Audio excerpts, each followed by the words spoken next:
বিএনপির ফুকুল সাহেবরা তারা বেগম জিয়ার জন্য তারা রাজপথে দৃশ্যমান একটা আন্দোলনও করে এবং লিগ্যাল ব্যাটেলও অহেতুক প্রলম্বিত করে বিষয়টা অনেক দূরে নিয়ে এসছে। তারা বেগম জিয়ার জন্য কথা বললে আমাদের মনে হয় এটা হলো তার অসুস্থতা নিয়ে তারা রাজনীতি করছে।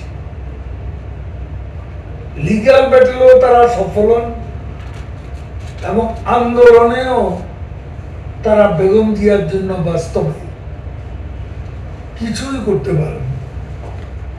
সেখানে আজকে তার মামলা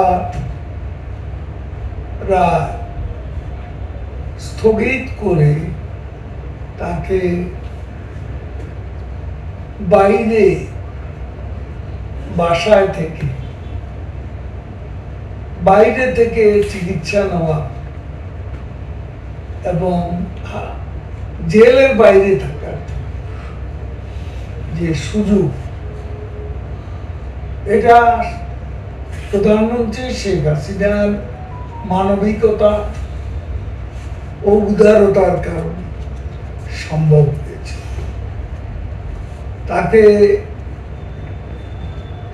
কেন আমরা হত্যা করি? 15ই আগস্টের মাস্টার মাইন্ড তারা, 3রা নম্বরের মাস্টার মাইন্ড তারা, 21শে আগস্টের মাস্টার মাইন্ড তারা। আমরা হত্যা রাজনীতি, ষড়যন্ত্রের রাজনীতি এদেশে বিএনপি করেছে। আমরা ষড়যন্ত্র আর হত্যার শিকার হয়েছি। আমরা কাউকে হত্যাও করি, ষড়যন্ত্র